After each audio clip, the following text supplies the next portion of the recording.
All right, let's get right into it. Today, we're going to look under the hood of what makes modern AI tick. We are talking about databases, but trust me, this is not your standard SQL class. We are going to break down the massive difference between the databases we've all been using for decades and the new kid on the block, vector databases. These things are fueling the entire AI search revolution.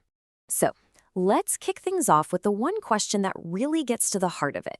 Why can't the good old SQL databases we've all relied on forever power the kind of search we see in something like ChatGPT?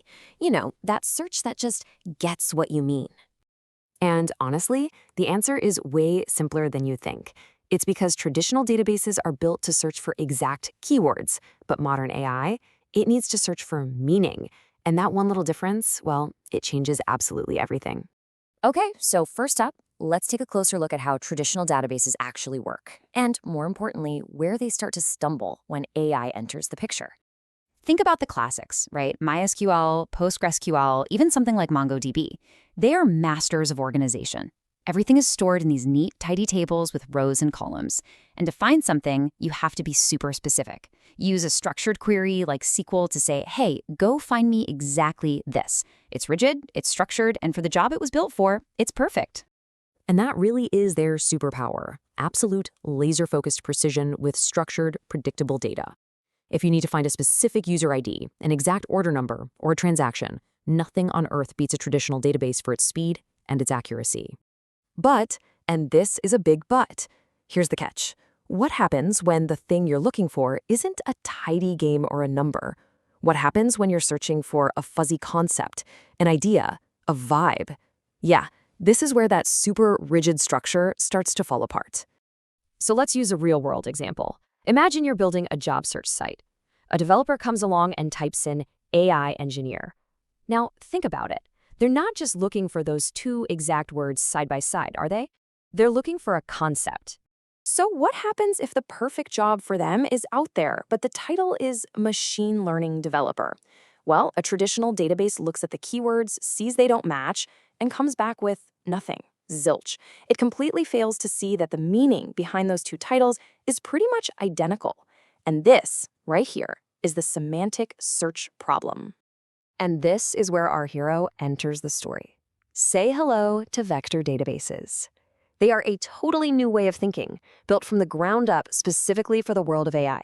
Now, the magic trick behind all of this is a little concept called embeddings. The easiest way to think of an embedding is like a numerical fingerprint for meaning. It's a long list of numbers, a vector, that captures the whole vibe and context of a piece of data.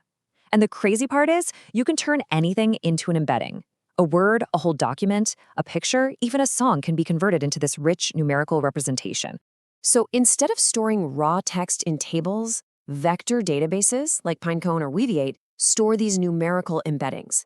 And when you go to search for something, they don't look for an exact match. Nope. They perform what's called a similarity search.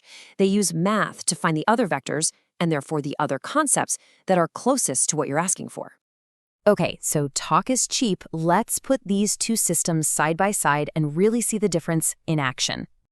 Look at this. It just makes the difference so crystal clear. If you search for I love AI, a traditional database is only going to find that exact phrase. But a vector database, it understands the concept, so it can find things like I enjoy artificial intelligence. And it's the exact same story with our AI engineer example. The vector database correctly goes, oh, you probably also mean ML developer, and shows you that result. It is searching by meaning, not just by letters. So what does this all mean? Should we just throw out all of our SQL databases? No, not at all. This is all about using the right tool for the right job. So here's the key takeaway, the cheat sheet, if you will. Use a traditional database for your structured stuff, user profiles, order histories, anything that needs precise filtered queries. But you pull out the vector database when you need to understand meaning. Things like semantic search, building recommendation engines, or for advanced AI systems like RAG, which stands for Retrieval Augmented Generation. In fact, if you look at the most powerful, most robust AI applications being built today, they don't pick one over the other. They're smarter than that. They use both together, creating a hybrid system that gives you the best of both worlds. So here's how that actually works in practice. First, you take all your unstructured data, think product descriptions, articles, user reviews, and you store them as embeddings in your vector database. Then you take all the related structured data, the product IDs, prices, user info, and you store that in your traditional database. So when a user searches, you first hit the vector DB to find the most conceptually relevant items, and then you use the IDs from those results to instantly pull all the precise metadata from your traditional DB.